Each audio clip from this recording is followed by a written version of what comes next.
వారికి ఆహారం ఇచ్చుటకు యెహోవా తన జనులను దర్శించునని ఆమె మోయాబు దేశంలో వినను.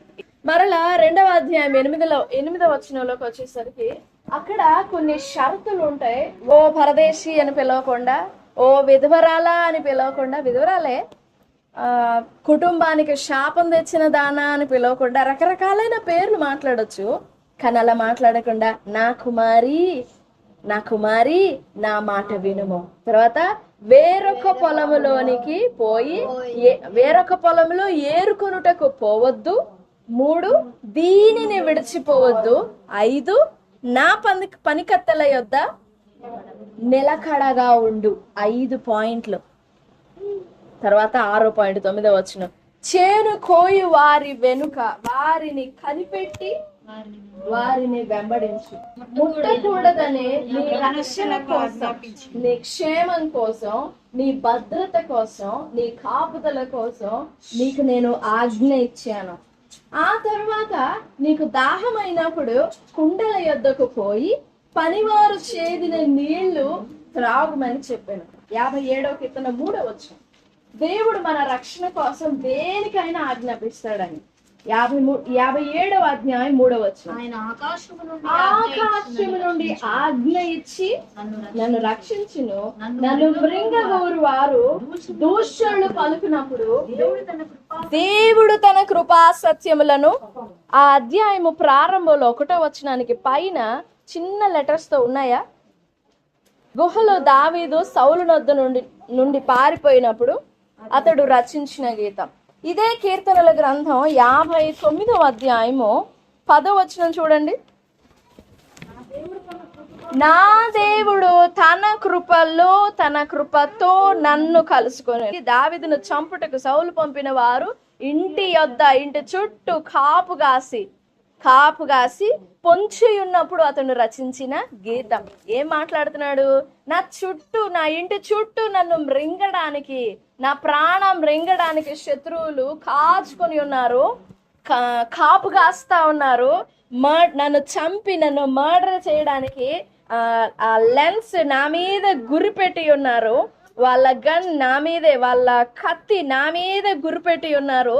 ఆ గురిపెట్టిన ఆ సమయంలో ఆకాశం నుండి ఆజ్ఞ ఇచ్చి నన్ను రక్షిస్తాడు, నన్ను రక్షించాడు, నన్ను రక్షించును. దేవుడు తన కృపా సత్యములను నా కోసం పంపిస్తాడు. 59లో నా దేవుడు తన కృపలో నన్ను కలుసుకున్నాడు. హి మెట్ మీ, నన్ను కలుసుకున్నాడు, నన్ను దర్శించాడు. ఈ వచనం 2వ అధ్యాయము రూతు జీవితంలో నుండి 2వ అధ్యాయము 8, 9 వచనాలు కొన్ని షరతులు. ఖచ్చితంగా అందులో ఒక 6 ఆజ్ఞలు ఉంటాయి. 6 ఆజ్ఞలు ఉంటాయి. దాని తర్వాత 7, 8, 7వది ఫైనల్ ఆజ్ఞ.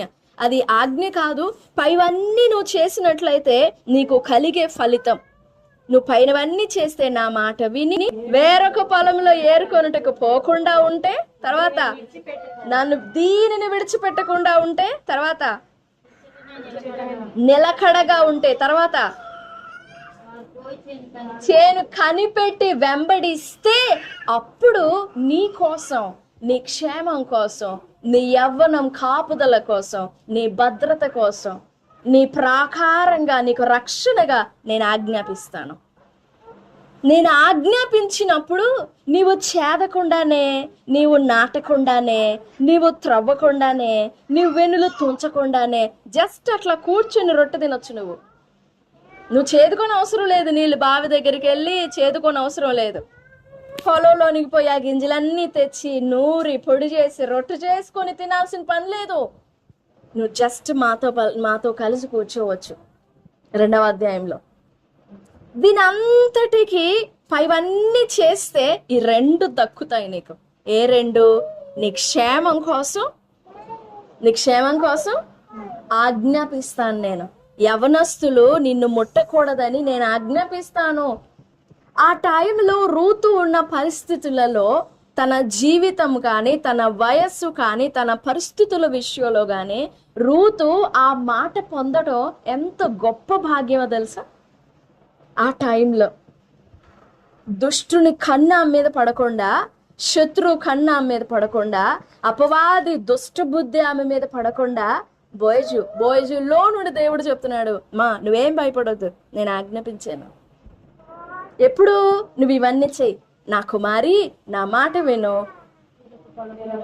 వేరొక దాని దగ్గరికి, వేరొక అనే దాని వైపు పోవద్దు, నువ్వు అన్యమైన దాని జోలికి పోవద్దు, నువ్వు దీనిని విడిచిపెట్టొద్దు. నువ్వు నేను మాట్లాడుతున్నాను కదా, నా మాటలని నేను చెప్తున్నాను కదా, వీటిని విడిచిపోవద్దు.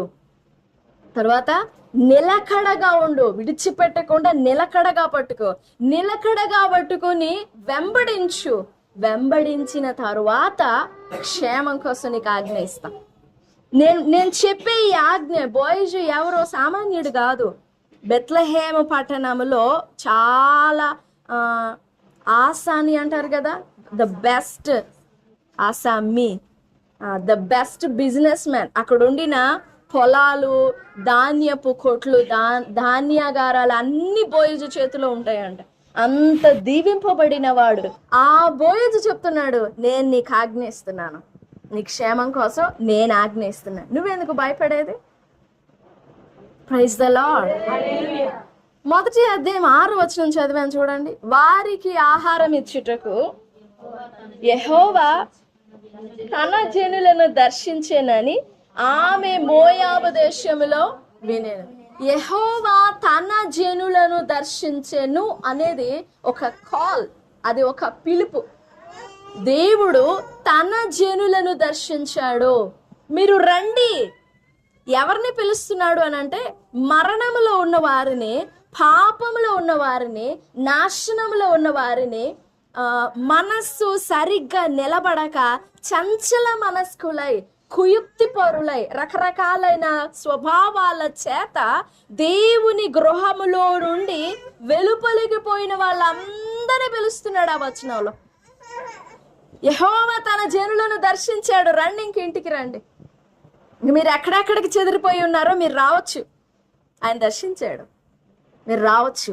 ఆ పిలుపులో మరణంలో ఉన్న వాళ్ళు రావచ్చు, కీడులో ఉన్నవారు రావచ్చు, విచ్ఛిన్నమైపోయిన జీవితాలు గల వారు రావచ్చు, నాశనపు కోరలలో ఉన్న వాళ్ళు రావచ్చు, చచ్చిపోయిన వారు రావచ్చు. అందరికీ వర్తిస్తుంది ఆ పిలుపు. ఆ పిలుపు ఒక అభ్యాసం. God's calling is an exercise. దేవుని పిలుపు ఒక వ్యాయామం లాంటిది, సాధన. దేవుని పిలుపు ఒక సాధన లాంటిది. It comes with a package, but it comes with an exercise. We have to exercise God's calling. దేవుని పిలుపును మనము సాధకం చేసుకోవాలి, సాధకం చేసుకోవాలి, సాధన చేయాలి దేవుని పిలుపుని. Praise the lord. మన హృదయానికి అభ్యాసం చేసుకోవాలి దేవుని పిలుపుని అభ్యాసం చేసుకోవాలి. ఇప్పుడు వచనం ధ్యానం చేద్దాం. 6వ వచనం. వారికి ఆహారం ఇచ్చుటకు యెహోవా తన జనులను దర్శించెనని ఆమె మోయాబు దేశములో వినెను గనుక ఆమెయు ఆమె కోడండ్రును మోయాబును విడిచి దేవుని దేశమైన బెత్లెహేమునకు ప్రయాణమైరి. రూతు జీవితంలోని అభ్యాసం, సాధన చూద్దాం. రూతు, ఓర్పా ఇద్దరు విన్నారు. ఆ దేశంలో దేవుడు తన జనులను దర్శించాడని విన్నారు. తన జనులను దర్శించాడు దేవుడు, తన జనులను దర్శించాడు అని అంటే తన అని మాట్లాడినప్పుడు రూతు సపరేట్ అయిపోతుంది, ఓర్పట సపరేట్ అయిపోతుంది, దేవుడు సపరేట్ అయిపోయినాడు. నా మాటలు అర్థమవుతున్నాయా? అని అంటే no bond between both of them. ఏ బంధం లేకుండా విభజింపబడినట్టు వారు. హిబ్రూలో ఎలాంటి రక్తం, ఆత్మ, ప్రాణ, స్నేహ బంధం లేకుండా విభజింపబడిన అనే అర్థం వస్తుంది. వారు అనే మాట దగ్గర వారికి ఆహారం ఇచ్చుటకు తన జనులను యెహోవా దర్శించెను అన్నప్పుడు రూతు, ఓర్పాలకు ఏమర్థమైంది? వాళ్ళని దర్శించాడంట, అంతేగా, వాళ్ళని దర్శించాడంట, మాకేం పని. అదే మాటలో ఉండింది ఓర్ప. ఎప్పుడెప్పుడు అత్త గట్టిగా చెప్తుందా వెళ్ళిపోదామా అని కాళ్ళు రెడీగా పెట్టుకొని ఉంది. రన్నింగ్ రేస్ లో కనుక రెడీగా పెట్టుకుంటారు చూడండి, అట్లా రెడీగా పెట్టుకొని ఉంది. కానీ రూతు మాత్రము యెహోవా తన జనులను దర్శించిన అన్నప్పుడు ఆ మాట నయోమి కూడా అన్యురాలిగానే వినింది. ఎందుకంటే ఆమె దేవుని దేశం విడిచి ఈ మోయాబు దేశానికి వచ్చినప్పుడు ఆమె అన్యురాలైపోయింది. దేవుని దేశం నుండి అడుగు బయటకు పెట్టావా, నువ్వు అన్యురాలవే. దేవుని రక్తంలో నుండి, దేవుని వాక్యంలో నుండి, దేవుని నిబంధనలో నుండి, దేవుని చట్టంలో నుండి తెలిసైనా తెలియకైనా అడుగు బయటకు వేసావా, పరాయి వ్యక్తివే. అలా దేవుని దేశం నుండి బయటికి మోయాబు దేశానికి వచ్చేసి నయోమి కూడా అన్యురాలైపోయింది. ఇప్పుడు రూతు ఎలాగ అన్యురాలో, రూతు ఎలాగ మోయాబీయురాలో, నయోమి కూడా అలాగనే అన్యురాలు, నయోమి కూడా అలాగే మోయాబీయురాలు. నయోమి ఇశ్రాయేలీయురాలు కాదు. రూతు ఎలాగ మోయాబీయురాలో నిజ దేవుని ఎరుగనితో నయోమి కూడా అలాంటిదే. ఎందుకంటే విడిచిపెట్టి వచ్చేసింది నయోమి. ఆ వచనంలో యెహోవా తన జనులను దర్శించాడు, మా వాళ్ళను దర్శించాడంట అనే మాట రాస్తే అసలు అధ్యాయమే తిరగబడుతుంది. కానీ దేవుడు తన వారిని దర్శించాడు ఆ మాట విన్నప్పుడు ఆ పిలుపుని ఆమె ఎంత ఘనపరచుకుందో, ఎంత గౌరవించిందో, ఎంత ప్రేమించిందో, ఎంత విశ్వాసం పంచ ప్రాణాల వచనంలో పెట్టుకుంది, ఆ మాటలో పెట్టుకుంది. ఏ మాటలో దర్శించాడంట దేవుడు. ఎందుకు దర్శించాడు, ఎలా దర్శించాడంటే కరువు వచ్చింది.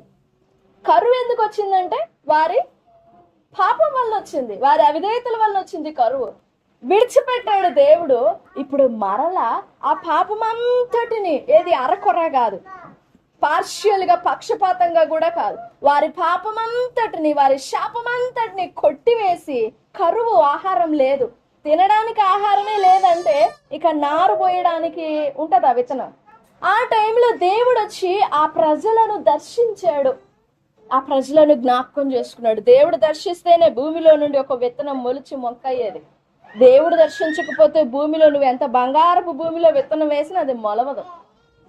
దేవుడు వారిని దర్శించి వారి పట్ల చాలా గొప్ప కటాక్షం చూపించాడు. రూతు గ్రంథం అంతా కూడా దేవుని కనికరముల్లో పొదిగింపబడినది. ప్రతి వచనం, ప్రతి మాట, ప్రతి పదం 4 అధ్యాయాల్లో రూతు గ్రంథం అంతా కూడా కోటెడ్ విత్ గాడ్స్ మర్సీ, దేవుని కనికరంతో కటాక్షంతో పొదిగింపబడింది. ఆ మాట దేవుడు తన వారిని దర్శించాడు అనే మాట వినగానే నయోమిలో ఎక్కడ లేని విశ్వాసం పుట్టుకొచ్చింది. దేవుని మాట మనలో విశ్వాసం పుట్టేస్తారు. వినుట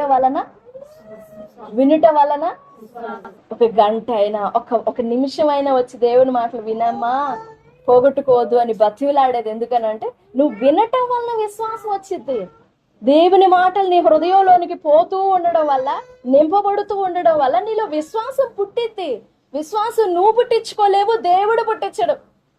నీలో వాక్యం లేకుండా విశ్వాసం పుట్టదు. అందుకే వాక్యం వినాలని బతిలాడేది. సరే, ఆ మాటలు వినగానే ఎలా చెవినబడిందో మరి. దేవుడు కూడా ఎంత దయదలచి ఆ వార్త ఆమె దాకా వచ్చేటట్లు హెల్ప్ చేశాడో కదా. అవునా? ఆమె వరకు వచ్చిందంటే దేవుని కార్యమా కాదా? దేవుడు హృదయం మూసేస్తే ఇంకా అసలు అది ఏ విధంగానూ తెరవబడదాం. దేవుడు ద్వారం తెరిస్తే ప్రపంచమే తిరగబడని ఆ కార్యం ఖచ్చితంగా జరుగుతుంది. ఎందుకంటే నిర్ణయించినది, నిశ్చయించినది దేవుడు గనుక. ఆమె దగ్గరికి పంపించాడు ఆ మాట, దర్శించాడు అని. ఆ మాటలో ప్రాణం పోసుకునింది నయోమి. ప్రాణం పోసుకుంది, జీవం నింపుకుంది, విశ్వాసం నింపుకునింది. తనలో ఒక నిరీక్షణ పుట్టింది. దేవుని కటాక్షం మీద నిరీక్షణ పుట్టింది. నిరీక్షణ పుట్టి, అమ్మా ఇంకెంతకాలం నేను జీవించిన జీవితం చాలు, నేను మోయాబీయురాలుగా బ్రతికింది చాలు, ఇక మీదట నేను ఇశ్రాయేలీయురాలుగా జీవించాలి. ఇశ్రాయేలీయురాలుగా నా రూపాన్ని, నా జీవితాన్ని, నా ప్రాణాన్ని నేను అభ్యాసం చేసుకోవాలి. అందుకే నా ఈ జీవితాన్ని నేను ఇక్కడ విడిచిపెడుతున్నాను. వచ్చేటప్పుడు దేవుని దేశం విడిచి వచ్చేటప్పుడు ఎంత గర్విష్ఠునిగా ఇక్కడికి వచ్చానో, దేవుని మీద అతిశయపడి నేను ఇక్కడికి వచ్చానో, పర్లేదు, నేను తగ్గించుకొని వెళ్తాను దేవుని దగ్గరికి. నన్ను నేను తగ్గించుకుంటాను, నన్ను నేను లోపరుచుకుంటానమ్మా. నేను ఇశ్రాయేలీయురాలిగా జీవించాలని ఆశపడుతున్నాను అని తన మనసులో తీర్మానం చేసుకొని తన మనసులో ఆలోచించుకుంటున్నప్పుడు ఆ ఆలోచన, విశ్వాసము ఒక మనిషి ముఖములో ఒక అపియరెన్స్, ఒక కళ తీసుకొస్తారు. నయోమిలో జరుగుతుండిన మార్పులు అవన్నిటినీ రూతు కూడా గమనించిందంట. నయోమిలో విశ్వాసాన్ని, ఆ విశ్వాసపు మార్పు చేర్పులని గమనించి ఆమె తన అత్తతో కూడా బయలుదేరాలని నిశ్చయించుకునింది. తన అత్తతో కూడా దేవుని దేశానికి, బెత్లెహేము దేశానికి బయలుదేరాలని నిశ్చయించుకుంది. గట్టిగా స్థిర నిర్ణయం చేసుకుంది. అప్పుడు నయోమి రూతుని ఓర్పాని టెస్ట్ చేసింది. నిజంగా వీళ్ళు ఎందుకు వస్తున్నారు అక్కడికి? ఆడేముంటదని వస్తున్నారు? ఏమన్నా అత్యాశ పడుతున్నారా? ఏమన్నా దురాశ ఉందా వీళ్ళలో? అంతే కదా, ఆ దురాశ ఉంటది, ఆ అత్యాశ ఉంటది. అందుకని ఆ అత్యాశని, ఆ దురాశని, ఆ లోకాశని క్లియర్ చేసేయడానికి, కడగడానికి ఎంత ప్రయోగించాలి, ఎంత మందు పెట్టాలి అంత పెట్టేసింది, ఎంత భారం ఒత్తిడి పెట్టాలి అంత ఒత్తిడి పెట్టేసింది. నా వల్ల ఉంటే మీకేం వస్తుంది, నాతో ఉంటే మీకేం వస్తుంది, మీరు యవనస్తులే కదా అంటే వారి హృదయం, వారి మనస్సు, వారి ప్రాణాన్ని ఎంత పిండాలో పిండేసింది. ఎందుకంటే తను చచ్చి బ్రతుకుతున్న వ్యక్తి కదా, అందుకని పిండగలదు గట్టిగా. రూతు మనసుని పిండింది గట్టిగా, ఓర్ప మనసుని గట్టిగా పిండేసింది వారి హృదయాల్ని. నిజంగా వీరిలో పిండితే ఏమొస్తుంది? పిండితే శుభ్రంగా రాలి పొడిపొడిగా కింద పడిపోయింది ఓర్ప. నా వల్ల కాదమ్మో, నీకు నీ దేవునికో దండం, నేను వెళ్ళిపోతా. చక్కగా మా అమ్మోళ్ళు ఉన్నారు, నన్ను బంగారంలా చూసుకుంటారు. కానీ రూతు మాత్రం అత్తకి కొంచెం ధైర్యంగా చెప్తుంది. అత్త, నువ్వు నా గురించి ఏమన్నా ఆలోచిస్తున్నావు, నా వెంబడి ముందే చదువుతున్నా, నీకు నువ్వు నన్ను అడగక ముందే చదువుతున్నా, నా వెంబడి రావద్దని, నన్ను విడిచిపెట్టమని నన్ను బతిమాలొద్దు. నన్ను బతిమాలత్తా అనిందా? నన్ను బతిమాలొద్దు. నువ్వు వెళ్ళి చోటుకే, నువ్వు నివసించే చోటనే, నీ జనమే, నీ దేవుడే, నువ్వు మృతి పొందు చోటనే, నువ్వు పాతి పెట్టబడి చోటనే. ఇంకంతే, ఇంకంతకంటే ఇంకేం కావాలి నయోమికి? ఇంకంతకంటేనా? ఇంక విశ్వాసం అంతకు మించి పోలేదు. ఇంకా ఆ మాటలు అర్థమైపోతుంది. అప్పుడు 18వ వచనంలో తనతో కూడా వచ్చుటకు ఆమెకు మనస్సు కుదిరినదని నయోమి మాట్లాడటం ఆపేసింది. Praise the lord. ఆ పిలుపుని నయోమి అభ్యాసం చేసుకుంటుంది. ఆ పిలుపుని రూతు కూడా అభ్యాసం చేసుకునింది. ఆ పిలుపుని అభ్యాసం చేయలేక ఓర్ప పొడిపిండిలాగా, దుమ్ము ధూళిలాగా ఎక్కడికక్కడ రాలిపోయింది. ఇంకా కింద పడిన పిండి, కింద పడిన పొడి, దుమ్ము ఏం చేస్తాం? భద్రంగా ఎత్తి లకర్లో పెడతామా? పోయి చెత్త కుప్పలో వేయడమే దాన్ని. ఇంకా చెత్త కుప్పలో వేసి దాన్ని కాళ్ళ కింద వేసి తొక్కడం, లేదంటే నిప్పులో వేసి కాల్చి బూడిద చేసేయడం. అలా అయిపోయింది ఓర్ప. కానీ రూతు మాత్రం అడుగడుగున నిశ్చయం చేసుకుంటా ఉండింది తన పిలుపుని. దేవుడు నన్ను పిలిచాడు, తన ప్రజలను దర్శించాడు అనుంది కదా, తన జనులను దర్శించాడు అనుంది కదా. ఆ జనమే నేనైతే, ఆయనే నాకు దేవుడైతే ఇంక నన్ను ఎవరు సపరేట్ చేస్తారు? నేను పోయి గట్టిగా హత్తుకున్నాను అనుకో, అందుకే చెప్తుంది అత్త, నీ జనమే నా జనం, గుర్తుపెట్టుకో, నీ జనాన్ని నా జనానిగా చేసేసుకున్నాను అంతే, నీ దేవుడు నా దేవుడు. ఆ అభ్యాసం ప్రాణానికి, ఆత్మకి, రక్తానికి, బంధానికి, శరీరానికి, వయస్సుకి, అన్నింటికి కూడా అభ్యాసం చేసుకుంటూ వచ్చింది. 2వ అధ్యాయంలో చెప్పుకున్నాం కదా, 2వ అధ్యాయంలో ఆమె చేసుకున్న ప్రమాణానికి దేవుడు మాంసాన్ని ఏర్పరుస్తా వచ్చాడు. 2వ అధ్యాయంలో యెహెజ్కేలు గ్రంథంలో ఉంటది కదా, ఆ ఎముకలు మాంసము పొంది, ఎముకలు పొంది జీవాత్మ నింపబడుగాక బ్రతుకుమని నేను పలుకగా ఆ యెహెజ్కేలు విన్నాడంట.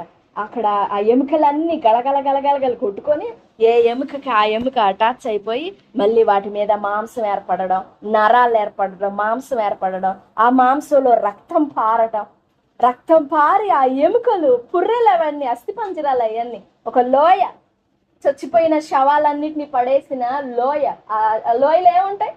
ఒట్టి ఎముకలే, అస్థిపంజరాలే. ఆ ఎముకలు ఒట్టి ఎముకలే, ఎండిపోయిన ఎముకలు. వాటన్నిటిని చూసి బ్రతుకోమని చెప్పమన్నాడంట దేవుడు. జీవం పోసుకోండి అని చెప్పమన్నాడంట దేవుడు. ఇదేంటి ఎముకలు జీవం పోసుకోవడం ఏంది? కానీ విశ్వాసం నేర్పింపబడుతున్న వ్యక్తి కదా ఆ ప్రవక్త, విశ్వాసం అభ్యాసం చేసుకుంటున్న వ్యక్తి కదా, పలికాడు. జీవం పోసుకోండి అని పలకగా ఆ ఎముకలు కదులుతున్నట్టు ఒకదానికొకటి. ఈ కాళ్ళ ఎముకలన్నీ నడుముకి జాయింట్ అయ్యి, నడుము ఎముకలన్నీ వెన్నపూసకి జాయింట్ అయ్యి, వెన్నపూస ఆ ఎముకలు, ప్రకట ఎముకలు, గుండె అన్ని అవయవాలన్నీ ఏర్పడటం చూశాడంట. ఎవరు? యెహెజ్కేలు ప్రవక్త. అలా 2వ అధ్యాయంలో రూతు తీసుకున్న ఆ ప్రమాణ అవుట్లైన్ కి దేవుడు మాంసం అంటిస్తా వచ్చాడు, మాంసం ఏర్పరుస్తా వచ్చాడు. ఏంటి మాంసం అని అంటే, ఆదికాండం 1వ అధ్యాయంలో వెలుగు కలుగునుగాక అనగానే కలిగిందే, అలాంటి వాక్కుని ఆమె దగ్గరికి పంపించాడు. 2వ అధ్యాయం 8వ వచనం 9వ వచనం, నా కుమారి నా మాట విను. ఎవరు మాట్లాడుతున్నారు ఆ మాట? బోయజా? దేవుడా? నయోమియా? ఎవరు మాట్లాడుతున్నారు ఆ మాట? నా కుమారి నా మాట విను అని దేవుడు మాట్లాడుతున్నాడు. మనకైతే బోయజ్ మాట్లాడుతున్నాడు, కానీ రూతుకు బోయజ్ కాదు మాట్లాడేది, దేవుడు మాట్లాడుతున్నాడు. నా కుమారి అని పిలవగానే ఇంకా ఒక్క మాట చాలా అంకే. ఏంటి పరదేశినైన నన్ను తట్టుకోలేక అడిగిద్ది, పరదేశినైన నాయన్ ఏమి తెలిసి పరదేశినైన నాయన్ ఇంత కటాక్షం, ఇంత ఆదరణ కలిగింది ఏంటయ్యా, ఇంత దయ పాలించి మాట్లాడుతున్నావే నన్ను చూసి. దయ పుట్టింది బోయకి కాదు, దేవునికి. అలా మాట్లాడుతూ నా కుమారి నా మాట వినుము అనగానే చెవులు నిక్కబడుచుకొని వినిందంట, దేవుడు మాట్లాడుతున్నాడు అని. ఫస్ట్ కండిషన్, నువ్వు నా మాట విను. అప్పుడు నిశ్చయించుకుంది, ఓకే దేవుడు ఏం చెప్పినా I must accept, I must listen, I must obey, నేను వినాలి అని తీర్మానం చేస్తాను. 2వ ఆజ్ఞ ఏంటి? వేరొక అన్యమైన దాని జోలికి నేను పోకూడదని చెప్పాడు. ఒక వాక్యంలో నిలబడడం, మరలా అన్యమైన దాని జోలికి పోవడం సర్వసాధారణం.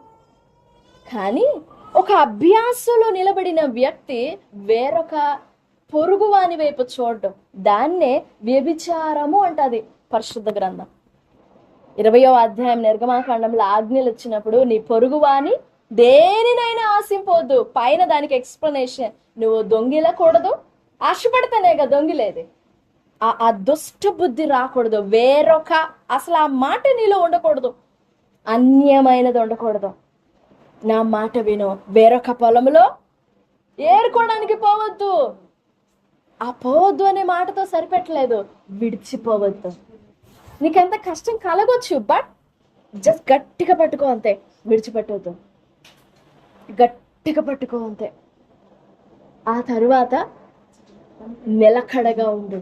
నువ్వు నా మాట వినే వేరొకని వైపు చూడకుండా, వేరొక అన్యమైన దాన్ని నీ కన్ను, నీ మనసు, నీ హృదయం చూడక, నీ శరీరం కూడా చూడకుండా, దీన్ని విడిచిపోకుండా గట్టిగా పట్టుకుంటే నువ్వు నిలకడగా ఉండగలుగుతావు. విడిచిపెట్టకుండా గట్టిగా పట్టుకున్నప్పుడే కదా నిలకడ. ఎప్పటిదప్పుడు విడిచిపెడతా, ఎప్పటిదప్పుడు మర్చిపోతా, దేని దాని ఆ గాలికి వదిలిపెట్టేసి, ఏ రోజు వాక్యం ఆ రోజు గాలికి వదిలేసి నిలకడగా ఉండాలయ్యా నాకు సాయం చేయనంటే దేనిలో ఉంటాం నిలకడగా? గాలి మీద. నువ్వు గట్టిగా నువ్వు విడిచిపెట్టొద్దు, వేరొక పొలం జోలికి పోవద్దు, విడిచిపెట్టొద్దు. అప్పుడు నీలో నిలకడగలిగిన మనసు వస్తుంది. నువ్వు నిలకడగా ఉన్నావా? 9వ వచనంలో నువ్వు వెంబడిస్తావు, వెంబడించగలవు. అభ్యాసం చేసుకోమ్మా, నీ ప్రాణాన్ని వెంబడిస్తా ఉండింది. నువ్వు వెంబడించినప్పుడు అప్పుడు నేను దిగి వస్తాను, ఇక అప్పుడు నా యాక్షన్ కనపడుతుంది. అంతేగాని ఫస్ట్లో నీవన్నీ చెప్పమ్మా, నీ క్షేమం కోసం, నీ కాపుదల కోసం, నీ భద్రత కోసం నేను ఆజ్ఞాపిస్తున్నాను, నేను నీకు తోడుగా ఉంటానమ్మా, నా మాట విను, వేరొక పొలంలోనికి పోవద్దు, విడిచిపెట్టొద్దు, నిలకడగా ఉండి వెంబడించానంటే ఖచ్చితంగా వినం. వినము, అసలు అది పాసిబుల్, సాధ్యం కాదు కూడా. అందుకని ఆమెను రూపించి అంటే నిర్మించి కట్టి కట్టి కట్టి కట్టి లాస్ట్లో చెప్తాడు ఆయన, నేను ఆజ్ఞాపిస్తాను. అది నేను ఆజ్ఞాపిస్తాను అనే మాట చాలా గొప్ప మాట. మనం చదివినప్పుడు అదేదో సింపుల్గా అనిపించవచ్చు, కానీ రూతు జీవిత స్థానంలో, రూతు ప్లేస్లో నిలబడి మనం ఆ మాటను చదివితే అది ఎంత పెద్ద ప్రవచనం అవుతుందో ఆమె జీవితానికి. నేను ఆజ్ఞాపిస్తానమ్మా, నువ్వెవరివి ఆజ్ఞాపించడానికి అనొచ్చు ఆమె అనే ఆ చాయిస్ ఉంది. కానీ ఆజ్ఞాపించు వ్యక్తే రేపు ఆమెను కాపాడేది, రేపు ఆమెను కప్పేది, రేపు ఆమెను విడిపించేది, విమోచించేది. నేను ఆజ్ఞాపిస్తానమ్మా, వేరొక దాని వైపు చూడొద్దు నువ్వు, నేను ఆజ్ఞాపిస్తాను. ఆ తర్వాత 9వ వచనం లాస్ట్ లైన్, నువ్వు చేదకుండానే కష్టపడకుండానే, నువ్వు అసలేం అవసరం లేదు, జస్ట్ తినడమే, ఏరుకోను కూడా వద్దు. ఎందుకంటే నువ్వు రూపించబడ్డావు కదా, మాట వింటూ పరుల జోలికి వేరొక పొలం జోలికి పోక, విడిచిపెట్టక నిలకడగా ఉండి వెంబడిస్తూ వచ్చావు కదా, నా ఆజ్ఞ చేత భద్రపరచబడుతూ ఉన్నావు కదా, నా ఆజ్ఞలో ఉన్నంత వరకు నువ్వు కష్టపడనక్కర్లేదు. నువ్వు కష్టపడనిది, పనివారు చేదిన నీళ్లు నువ్వు తాగు అంటున్నాడు. పనివారు చేదిన నీళ్లు నువ్వు త్రాగొచ్చు. ఆయనకి యజమానునికి చేది పోసేది, కానీ యజమానుడు అంటున్నాడు, పనివారు చేదిన నీళ్లు నీకు పోస్తారమ్మా, నువ్వు తాగు. భోజన సమయాన ఆమెకు పేలాలు అందియగా తిని తృప్తి పొంది మిగిల్చింది. పని వాళ్ళ మధ్యలో బోయజుతో పాటు కలిసి కూర్చునింది. దాసుడును సహోదరుడునైన యోధా దేవుని యందు ప్రేమింపబడి భద్రం చేయబడి పిలువబడిన వారికి శుభమని చెప్పి వ్రాయుడు. యోధా 1:1 వచనం 2వ వచనం. దేవుని పిలుపు మన హృదయాలలో, మన దేహమునకు, మన ప్రాణానికి, మన రక్తానికి, మన జీవితానికి సాధకం చేయబడాలి. మనం అభ్యాసం చేసుకోవాలి. రూతు వల్ల అభ్యాసం చేసుకునేది. పద్దాకులు దేవుడు మాట్లాడా. ఇన్ని రోజులు చెప్పుకున్నామే మన రూతు గ్రంథం గురించి. ఎన్నిసార్లు మాట్లాడాడు దేవుడు రూతుతో? ఎన్నిసార్లు? రూతుతో దేవుడు ఎన్నిసార్లు మాట్లాడారు? ఒకసారి, అంతేనా? మనతో ఋతు నా మాట విను అని పర్టిక్యులర్గా యెహోవా వాక్కు ఇదే అని మాట్లాడిన మాటలేం లేవు, కానీ విశ్వాసంతో వాటిని అందిపుచ్చుకునింది. అందుకొనినది వాటిని, ఇది నా మాట, ఇది నాకు చెందిన మాట అని. అలా కట్టబడిన ఆమె జీవితమే అంత మహిమకరంగా కట్టబడితే, పరిశుద్ధమైన పిలుపులో పాలు పొందిన సహోదరులారా అంటున్నారు మనల్ని. ఎవరిని? నిన్ను, నన్ను. ఇక మన జీవితం ఎంత మహిమకరంగా కట్టబడాలి. అవునా? నిజమేనా? నా మాటలు అర్థమవుతున్నాయా? అర్థమైతే స్తోత్రం చెప్పండి. నిజంగా నువ్వెంత పరిశుద్ధమైన పిలుపులో పాలు పొందేవో, నీ పిలుపు ఎంత ఉన్నతమైనదో, దేవునిలోనే జతపరచబడటం అండి, దేవునిలోనే ఐక్యపరచబడటం. ఇంకా దాన్ని మించిన పిలుపు లేదు ఇంకోటి. కానీ దేవుడు అండి సర్వ ప్రపంచములను సృష్టించిన వాడు. రండి నాలో ఐక్యం అవ్వండి, నాలో జతపరచబడండి. అందుకే అసలు ఈ ప్రయాసం అంతా. Praise the lord. రూతు దాన్ని నమ్మింది, అర్థం చేసుకుంది, కరెక్ట్గా సార్థకం చేసుకుంది. ఆమె గర్భాన యేసు ప్రభు వారు జన్మించారు. దేవాతి దేవుడు సర్వ ప్రపంచమును సృష్టించిన సృష్టికర్త ఆమె వంశంలో నుండి, ఆమె గర్భంలో నుండి వచ్చారు. ఎంత గట్టిగా నిర్మించుకునిందో తన జీవితాన్ని,